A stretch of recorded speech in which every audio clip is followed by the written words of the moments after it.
Hi everyone, hope you're doing well. Well, here's another little equation for you to get your heads around. So on the far left, I put the title heading of Alien Demon. There's a reason why I'm doing this, the way I'm doing it. To the right of him is Little Green Man. Well, Little Green Man was always Hollywood's idea of what an alien would look like. Small and diminutive, but not menacing. But in actual reality, and if you care to look at the work of Phil Snyder, who was a United Nations top geologist, who has worked on all the tunnelling, the FEMA camps, that is. He had an encounter and he told a group of assembled crowd about this encounter, and he describes what he saw. I can't play this video for you people. It will probably get banned. So I'll just tell you what he said. He said he was 2 miles underground along with another 66 top underground scientist. He was there for his geology reasons, because he's a tunnelling master, and they had this encounter with a 7-foot alien demon, and he mentions demon, not just alien. He calls it an alien demon. He was subsequently injured and spent nearly 12 months in hospital recovering, and all of this would have been in a hospital that would be under the radar, because this is a top secret underground laboratory. He said that that day 66 top underground scientists died. He gave it a name. I can't say what this name is because it might flag up problems. You know, if I said specifically say what the name was, I'm sure I'll be in trouble. So I'll leave that one out. So the equation really is, if man can convince you that aliens exist, then you are not going to look for demons. And if you're not going to look for demons, you're not going to look for angels. And if you're not looking for angels, you're not looking for God.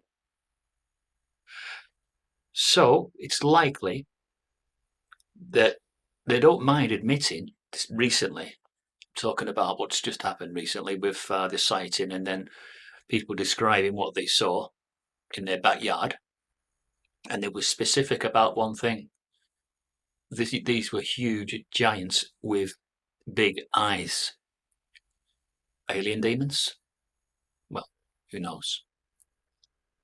But it certainly bears out what Phil Snyder had described. Now, he made that last video in 1996, and shortly after he made that video, he was terminated. I use the word terminated. There'd previously been 13 attempts on his life for the things that he disclosed.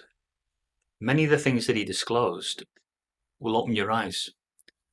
He talks about a second periodic metallic table with alien metals that, and he even brought samples in with him in this video, and he passes them round and he shows everybody, and certainly they're not materials that they've ever seen. And those that were in the room that day were very, very clued up people, and they knew, you know, being geologists themselves. He also says that since the 30s, that the military had been sharing secrets. But he says something that really upset me. He said that in exchange for giving them children, the demons were sharing intelligence so that they could make these black ops flying machines. This is Phil's words, not mine. I'm just quoting from what he said. Now, he doesn't seem like a delusional person, and the fact that they tried to silence him on 13 times before indicates that he must be somewhere near the truth. He also says something that is quite startling. He says that when he was working on these underground tunnels, FEMA camps, there's 145 of them under every military base in the United States. And he calls them dumb, deep underground military bases.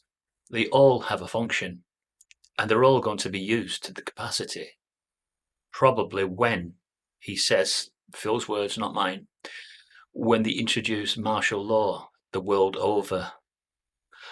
Now, I've been saying for a long time, I believe that China will be the world power that doesn't dominate, but certainly instigates the New World Order. Because I still believe that there will be an intervention. Being a creationist, I certainly believe that little green men don't exist per se. But I'm more inclined to believe that the demon world don't mind posing as aliens to continue the deception. And it would certainly serve their purpose. Now, Phil goes on to also say that large groups of people will suddenly just disappear because obviously they'll be taken underground, and that's 2 or 3 miles underground to these FEMA camps. And from there, they have a monorail system that can travel at Mach 2. So they can get to any of the 145 deep underground military bases like that. So they can go from East Coast to the West Coast at a remarkable speed. And what he said next, well, it leveled me. He said, right across the monorail system, transportation is the United Nations.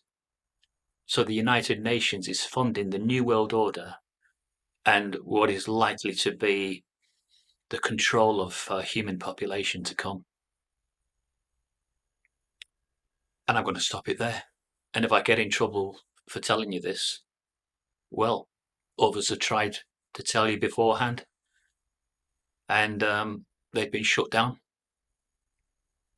But it's worth the risk. See you, people.